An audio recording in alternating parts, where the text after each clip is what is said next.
How is it, Josh?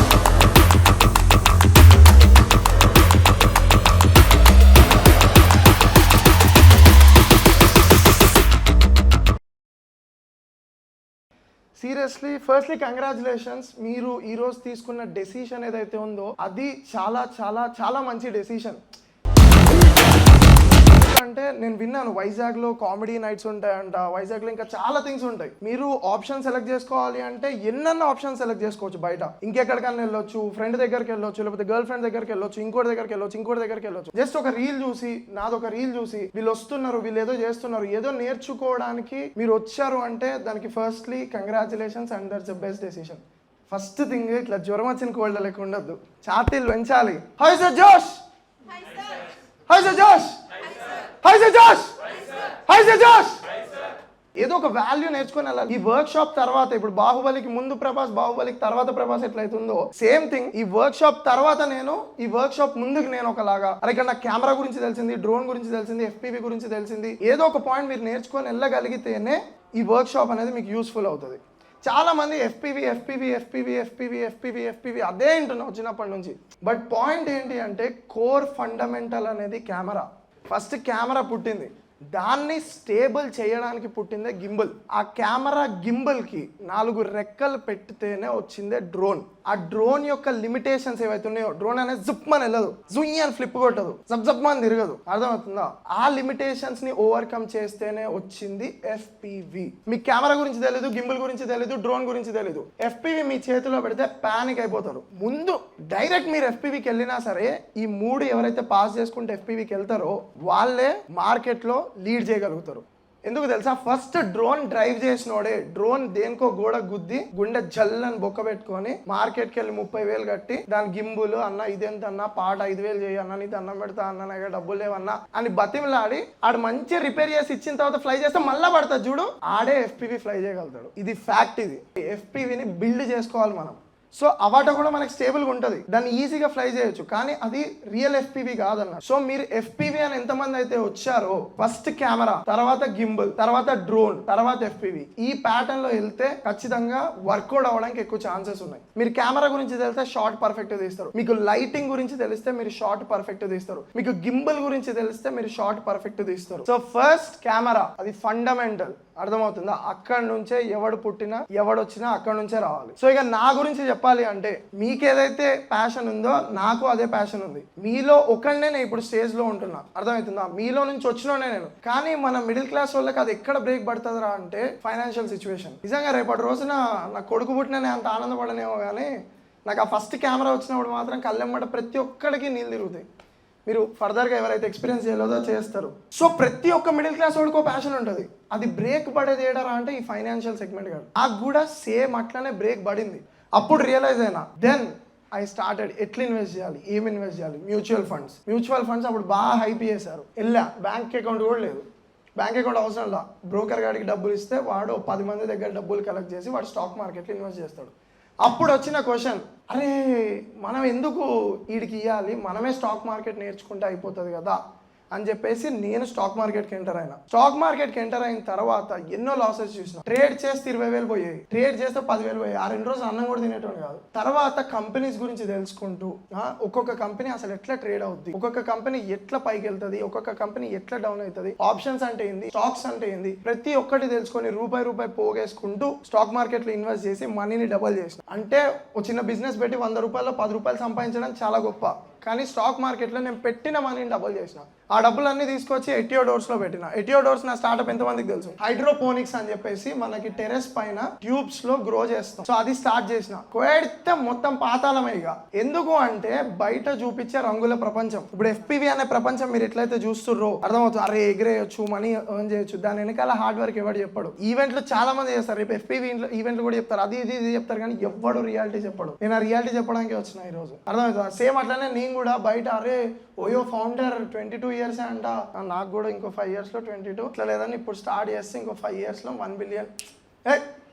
తోపిగా మనం founder అనుకొని fix అయ్యి హైడ్రోపోనిక్ స్టార్ట్ చేసిన, ఫెయిల్ అయింది. దెన్ నెంబర్ ఆఫ్ బుక్స్ చదువుకుంటూ, నెంబర్ ఆఫ్ థింగ్స్ తెలుసుకుంటూ, ఇక్కడ నేను ఫెయిల్ అయిన ప్రతిసారి తెలుసుకుంటున్నా, అప్గ్రేడ్ చేసుకుంటూ హైడ్రోపోనిక్స్ నుంచి మళ్ళీ కాంటెంట్ క్రియేటర్ గా, దెన్ యూట్యూబర్ గా. ఇదంతా జరిగింది, ఇది 10 సంవత్సరాల మాహిష్మతి చరిత్ర కాదు. ఇదంతా జరిగింది 4 సంవత్సరాలు, హార్డ్లీ 4-5 సంవత్సరాలు. అర్థమవుతుందా? 4-5 సంవత్సరాల్లోనే నేను యూట్యూబ్ ఇంత స్ట్రాంగ్ గా బిల్డ్ చేసిన, ఇన్స్టాగ్రామ్ ఇంత స్ట్రాంగ్ గా బిల్డ్ చేసిన. బ్లాక్ బర్డ్ అకాడమీ బిల్డ్ అయింది 2 months బ్యాకే. 2 months బ్యాక్ నేను ఈవెంట్ చేద్దాము అని డేర్ చేసిన. ఇవన్నీ నేను ఇంత క్విక్ గా, నేను డ్రోన్ అనేది చాలా తక్కువ డేస్ లో నేర్చుకున్నా, గింబల్ అనేది చాలా తక్కువ డేస్ లో నేర్చుకున్నా, కెమెరా అనేది చాలా తక్కువ డేస్ లో నేర్చుకున్నా. ఇవన్నీ ఇంత తక్కువ డేస్ లో నేర్చుకోవడానికి రీజన్ ఏమై ఉంటుంది చెప్పండి? Interest, passion, curiosity. మ్యాటర్ ఏంటి అంటే, నేను ఫాలో అయిన 1 golden rule: empty your mind. ఈ కెమెరా గురించి తెలుసు, డ్రోన్ గురించి తెలుసు, కొంతమంది గింబల్ గురించి తెలుసు. అది తెలిసిందంతా కూడా మీరు ఎంటీ చేసుకొని, ఈ రోజు వర్క్ షాప్ లో కొత్తగా వీళ్ళు ఏది చెప్తారో ఇందాము అని మీరు ఎప్పుడైతే డిసైడ్ అవుతారో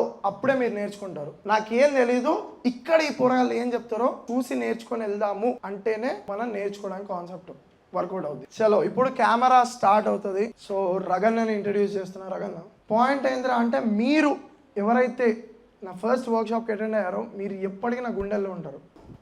ఓకే, టుడే అంటే ఈరోజు నేను ఏంటంటే నాకున్న knowledge like camera, gimbal, about the gimbal and camera and drone, నాకున్న నాలెడ్జ్ వరకు నేను షేర్ చేద్దాం అనుకుంటున్నాను.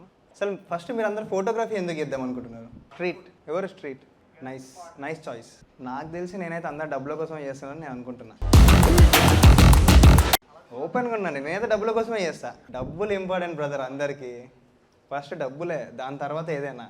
బట్ మనం డబ్బులతో చేసినా, ప్యాషన్తో చేసినా, మనం ప్యాషనెట్గా చేసినట్టే ఉండాలి. ఆ షాట్ తీసిన తర్వాత అది సక్సెస్ అవ్వకపోతే దానికోసం మళ్ళీ వెళ్ళి ప్రొడక్షన్ హౌస్ వాళ్ళని రిక్వెస్ట్ చేసి వాళ్ళు మళ్ళీ షూట్ చేశారు. Did you know that? So దాని గురించి కూడా మనం తెలుసుకోవాలి. సో 15 Pro Max కానీ 15 Pro కానీ ఎనీ అదర్ మొబైల్ అనేది ఏదైనా కానీ మనం ఒక వీడియో కానీ ఫోటో కానీ తీయాలంటే it's depends upon the sensor and the lighting, everything does matters. Okay, ప్రతి ఒక్కటి మ్యాటరే. దాని గురించి మనం ఆలోచించాలి. ఇఫ్ ఇంటర్చేంజబుల్ లెన్స్ కెమెరాస్ వస్తే, ఎగ్జాంపుల్ సెన్సార్ సైజెస్ గురించి, ఒకవేళ మొబైల్లో interchangeable lens, like interchangeable lens అంటే మనం లెన్స్ చేంజ్ చేసుకోవచ్చు. సో అట్లాంటిది వస్తే మనం తీయొచ్చు. బట్ ఏమవుతుందంటే సెన్సార్ సైజ్ చిన్నగా ఉండడం వల్ల మనకు కావాల్సిన డేటా ఏదైతే ఉంటుందో అది తక్కువగా వస్తుంది. అండ్ ఈవెన్ ద ఐఎస్ఓ కూడా, ఐఎస్ఓ అనేది ఆర్టిఫిషియల్ లైట్, అది మనం యాడ్ చేసే లైట్. సో ఎన్టీఎస్సి పాల్ అనేది పవర్ హెడ్జెస్ పైన డిపెండ్ అయి ఉంటుంది.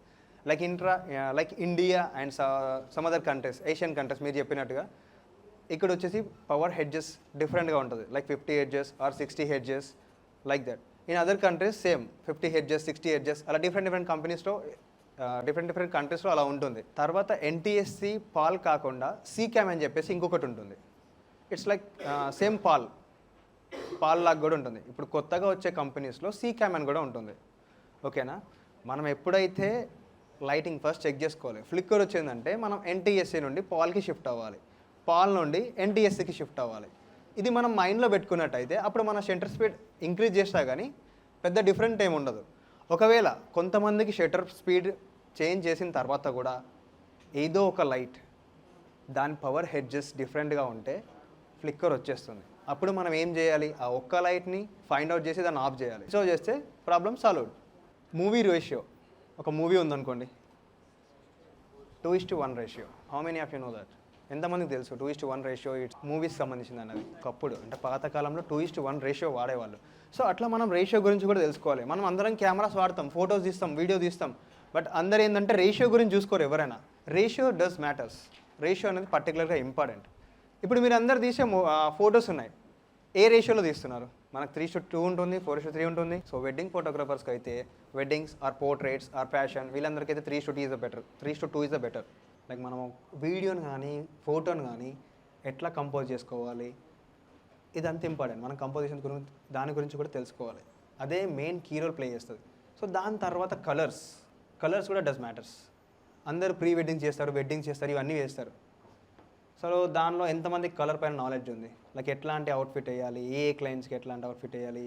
బేసిక్ కెమెరా తోటి కూడా మనం మ్యాజిక్స్ క్రియేట్ చేయొచ్చు. ఎప్పుడు మ్యాజిక్స్ అండ్ వండర్ క్రియేట్ చేయొచ్చు అంటే మన compositions, lighting and the emotions ఇవన్నీ ప్రాపర్గా ఉండి ప్రాపర్గా క్యాప్చర్ చేసినప్పుడు మాత్రమే బేసిక్ కెమెరా తోటి మ్యాజిక్ క్రియేట్ చేయొచ్చు.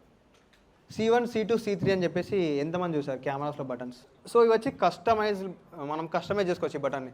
లైక్ కొంతమంది ఏం చేస్తారంటే C1 బటన్ని వైట్ బ్యాలెన్స్, మనం వైట్ బ్యాలెన్స్ చేంజ్ చేసుకోవడానికి, కొంతమంది రా టు జేపీఈజీకి, కొంతమంది రికార్డింగ్ బటన్. మరి రికార్డింగ్ బటన్ ఎందుకు పెట్టుకుంటారో, ఆల్రెడీ రికార్డింగ్ బటన్ ఉందో మీకు డౌట్ రావచ్చు. వాళ్ళ కంఫర్ట్, నేను ఇలా హోల్డ్ చేశానంటే కెమెరాని ఇక్కడ పెట్టుకుంటా, C1 పెట్టుకుంటా రికార్డింగ్ కోసం. యాక్చువల్గా రికార్డింగ్ బటన్ వచ్చేసి ఇక్కడ ఉంటుంది, సైడ్కి ఉంటుంది, ఇది ఇబ్బందిగా ఉంటుంది. సో దీన్ని ఎక్కువగా యూజ్ చేయడం వల్ల కూడా ఇది తొందరగా ఖరాబ్ అవుతుంది అనమాట. ఓకేనా, తొందరగా పోతుంది, సెన్సిటివ్గా ఉంటుంది అది. సో C1 వచ్చేసి కొంచెం స్ట్రాంగ్గా ఉంటుంది. And one more thing, gimbal use చేసేటప్పుడు కూడా, వైల్ గింబల్ ఎప్పుడైతే మనం గింబల్ యూజ్ చేస్తామో అందరూ C1 కానీ C2 కానీ పెట్టుకుంటారు. మళ్ళీ C3 ఉంది, వాళ్ళు ఇచ్చేది ప్రొటెక్షన్ కోసం. లైక్ ఒక ఇమేజ్ని మనం ప్రొటెక్ట్ చేద్దాం అనుకుంటే, అంటే దాన్ని లాక్ చేసుకుందాం అనుకుంటే అట్లా యూజ్ చేయొచ్చు. లేదంటే రేటింగ్, మనం ఒక పిక్చర్కి రేటింగ్ ఇవ్వచ్చు. సో దానికి కూడా పెట్టుకోవచ్చు, కస్టమైజ్ చేసిన. దీనిలో స్టార్ రేటింగ్ కూడా ఇవ్వచ్చు మనం పిక్చర్స్కి అని చెప్పేసి తెలుసా. సో దానికి కూడా యూజ్ చేసుకోవచ్చు. తర్వాత వచ్చేసి ఇక్కడ మెనూ ఉంటుంది. మెనూ కనిపిస్తుంది అందరికీ, కనిపిస్తుందా? సో మెనూలోకి వెళ్తే దీనిలో అన్ని సెట్టింగ్స్ ఉంటాయి. దీనిలోకి వెళ్తేనే మనకు డిస్ప్లే పైన అన్ని సెట్టింగ్స్ వస్తాయి. ఓకేనా, క్లియర్ ఉంది అందరికీ? ఇక్కడ ఫంక్షన్ బటన్ ఉంది, ఈ జాయిస్టిక్ ఉంది. మనం ఈ జాయిస్టిక్ ఫొటోస్ని షిఫ్ట్ చేయడానికి యూజ్ చేసుకోవచ్చు, మళ్ళీ ఫోకసింగ్ పాయింట్ని మూవ్ చేసుకోవడానికి యూజ్ చేసుకోవచ్చు. ఇంకా తర్వాత పైకి కిందికి వెళ్ళడానికి, లైక్ మెన్యూ బటన్లో పైకి కింద వెళ్ళడానికి కూడా దీన్ని యూజ్ చేసుకోవచ్చు. దీన్ని కూడా మనం కస్టమైజ్ చేసుకోవచ్చు. లైక్ మనకి ఏం కావాలి దీనిలో, ఫంక్షన్ బటన్లో ISO కావాలా, షటర్ కావాలా, అపర్చర్ కావాలా, ఎనీథింగ్ ఎల్స్. కొంతమంది పిక్చర్ ప్రొఫైల్ కానీ, క్రియేటివ్ లుక్ కానీ అట్లాంటివి పెట్టుకుంటారు. కొంతమంది నోటిఫికేషన్ బార్, ఎగ్జాంపుల్ మొబైల్లో నోటిఫికేషన్ బార్ ఉంది. నోటిఫికేషన్ బార్లో కొంతమంది ఫ్లాష్ లైట్ పెట్టుకుంటారు, కొంతమంది పెట్టుకోరు. లైక్ ఆండ్రాయిడ్లో అయితే కొంతమంది ఇంకేం పెట్టుకుంటారు, రికార్డింగ్ పెట్టుకుంటారు, స్క్రీన్ రికార్డింగ్. ఇక్కడ ఈ డైల్ కనిపిస్తుంది అందరికీ. ఈ డైల్లో వచ్చేసి ఫస్ట్ మనకి ఇచ్చింది డిస్ప్లే. దీన్ని కూడా మార్చాలంటే మనం ఫస్ట్ క్లిక్ చేస్తే ఏ ఫోకసింగ్ మోడ్లో తీస్తున్నాం, ప్లస్ రాలో తీస్తున్నామా, జేపీఈజీలో తీస్తున్నామా. లైక్ ఇప్పుడు M అని పెట్టుంది, M ఇన్ ద సెన్స్ మాన్యువల్లో ఉంది. కొంతమంది ఆటోలో తీస్తారు, ఆటో ఉంటుంది, మాన్యువల్ ఉంటుంది, షటర్ ప్రియారిటీ ఉంటుంది, అపర్చర్ ప్రియారిటీ ఉంటుంది, ప్రోగ్రామ్ మోడ్ ఉంటుంది. సో షటర్ ప్రియారిటీ ఎక్కడ యూజ్ చేస్తారంటే, ఎక్కడైతే స్పోర్ట్స్ ఇవన్నీ జరుగుతాయో అట్లాంటి టైంలో యూజ్ చేస్తారు. మోషన్ ఎక్కువగా ఉంటుంది కాబట్టి ఆ స్పీడ్ని క్యాప్చర్ చేయడానికి దాన్ని యూజ్ చేస్తారు. అపర్చర్ డెప్త్ కోసం యూజ్ చేస్తారు, depth and more light. First activity నుంచి ఏం నేర్చుకున్నారు? సెకండ్, ఈ రెండు గుర్తుపెట్టుకోండి, అట్లీస్ట్ యాక్టివిటీస్ త్రూ అయినా గుర్తుపెట్టుకోండి. సో ఇప్పుడు డ్రోన్ సాయి ఆడుకో. ఇక ఎట్లా అంటే చెవుల దగ్గర నుంచి పోనీ ఇట్లా. సో బేసిక్గా మనకున్న కాంపోనెంట్స్, డ్రోన్లో ఉండే థింగ్స్ ఏమేమి వస్తాయి మనకి, ఏమంటారు? RC. తర్వాత ఇది వచ్చేసరికి డ్రోన్ వర్షన్ వచ్చేసరికి మినీ 3. ఇది ఛార్జింగ్ హబ్. ఇందులో 3 బ్యాటరీస్ ఉన్నాయి. సర్వేలెన్స్కి వాడేది డిఫరెంట్ డ్రోన్ ఉండిద్ది, అగ్రికల్చర్ వాడేది డిఫరెంట్ డ్రోన్ ఉండిద్ది. సో RC ఇది స్మార్ట్ కంట్రోలర్. దీనికన్నా ముందు వేరే RCలు ఉన్నాయి. RCలకి మనం మానిటర్ కానీ, లేదంటే ఫోన్ కానీ, ట్యాబ్ కానీ యాడ్ చేసుకోవాలి. ఇక్కడ కింద చూసారా C1 C2 అని ఉంది. దేనికి C1 C2?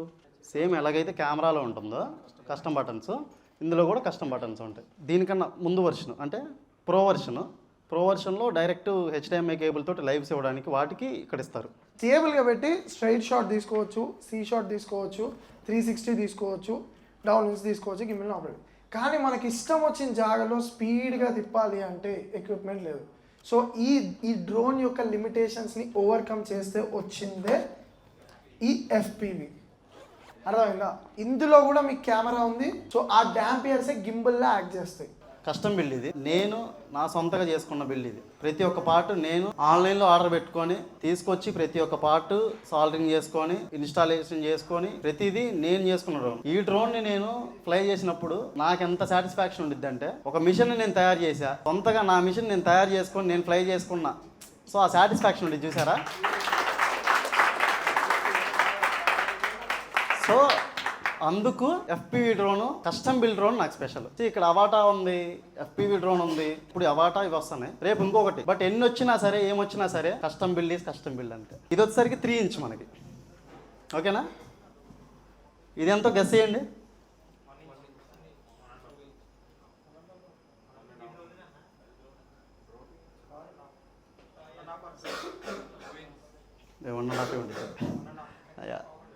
సో 1.5 అది. సో నాకు పర్సనల్గా నేను ఎలా బిల్డ్ చేసుకోవాలనుకుంటే అలా బిల్డ్ చేసుకుంటా. నేను రేసింగ్కి వెళ్ళాలంటే ఇలాంటి క్వాడ్లు వాడతా. క్వాడ్లు ఎందుకు వాడాలి? స్పీడ్ ఉంటుంది, కంట్రోల్స్ కానీ. క్వాడ్లు ఎందుకంటే హై స్పీడ్ కోసం వాడతాం. సో ఒక్కొక్క క్వాడ్ ఒక్కొక్క రేంజ్ ఆఫ్ స్పీడ్ ఇచ్చిద్ది, ఒక్కొక్క రేంజ్ ఆఫ్ డిస్టెన్స్ వెళ్ళిద్ది. దీనికన్నా ఇది డేంజర్, కానీ చాలా బ్యూటిఫుల్ ఉండిద్ది. ఆ ఎక్స్పీరియన్స్ నెక్స్ట్ లెవెల్ ఉండిద్ది. ఎందుకు నెక్స్ట్ లెవెల్ ఉండిద్ది అంటే, మనం నార్మల్ డ్రోన్ ఫ్లై చేయాలంటే with the help of RC తోటి మనం కంట్రోల్ చేస్తాం. ఓకేనా, మనకి వీడియో లైవ్ వచ్చేసిద్ది. సో ఇందులో మనం చూసుకొని ఫ్లై చేస్తాం. వేరే ఎఫ్పీవీలోకి వస్తే మనకి సపరేట్ ఒక డివైస్ ఉంది. సో గాగుల్స్ అనే డివైస్ ఉండిద్ది. ఈ గాగుల్స్లో మనకి వీడియో ట్రాన్స్మిట్ అయ్యి జరుగుతుంది. మనం ఏదైతే ఈ కెమెరాలో రికార్డ్ అవుతుందో ఆ కెమెరాలో రికార్డ్ అయింది ఈ గాగుల్స్లో మనకి ఫీడ్ వస్తుంది. ఒక ప్రాజెక్ట్ ఎట్లా ఉండేది అంటే, ఒక ప్రాజెక్ట్ కానీ ఒక విజిట్ కానీ తీసుకుంటే మినిమం 40,000 ఛార్జ్ చేస్తాం. 40,000 స్టార్ట్ అయింది. 40, 60, 70 depends on skill, depends on project. Leo movie ఉంది. లియో మూవీకి ఎంత ఛార్జ్ చేసి ఉంటారు? మీ ఊహకే సొంతం అది. ఎంతైనా ఛార్జ్ చేయొచ్చు. ఎందుకంటే అంత బ్యూటిఫుల్ షాట్ అనమాట అది. సో అంతకుముందు మీరు ఏ మూవీలో చూసుంటారు అట్లాంటి షాట్. సో ఏదో కొత్తదనాన్ని తీసుకురావాలి, ఏదో కొత్త చేయాలని చెప్పేసి ఇంట్రడ్యూస్ చేశారు. మ్యాక్స్ చాలా మంది కూడా ఆ షాట్ చూసి ఎఫ్పీవీ నేర్చుకోవాలని చెప్పేసి చాలా మందికి ఇంట్రెస్ట్ వచ్చి ఉండిద్ది. సో అట్లాంటి షాట్ అనమాట. బేసిక్గా చాలా మంచి షాట్ అది. సో దానికి మినిమం వాళ్ళు 3 lakhs వరకు ఛార్జ్ చేసి ఉంటారని నేను గెస్ చేస్తాను. అంటే నాకు పరిచయం లేదు వాళ్ళతోటి. సో నేను గెస్ చేస్తాను, అంటే నాకు తెలుసు కదా మార్కెట్ అది. సో అట్లా అనమాట. ఓకే, సో పాయింట్ ఏంటి అంటే, ఏంటి పాయింట్ అర్థమైందా? క్లాస్, డ్రోన్ క్లాస్ అర్థమైందా? కెమెరా అర్థమైందా? గింబల్ అర్థమైందా? సీరియస్లీ ఎంత టఫ్ థింగ్స్ అంటే, ఇప్పుడు మీకు కెమెరా కానీ, ఇప్పుడు కెమెరాలో ఐఎస్ఓ ఇది షటర్ మీకు నేర్చుకున్నారు, డ్రోన్లో కొన్ని థింగ్స్ నేర్చుకున్నారు, ఎఫ్పీవీలో కొన్ని థింగ్స్ నేర్చుకున్నారు. మీరు కట్టిన అమౌంట్కి వాల్యూ అనేది యాడ్ అయింది. కాకపోతే మీరు నేర్చుకోవాల్సింది చాలా ఉంది, ఇంకా చాలా ఉంది. ఇది మీరు నేర్చుకుంది ఒక 10 to 15%.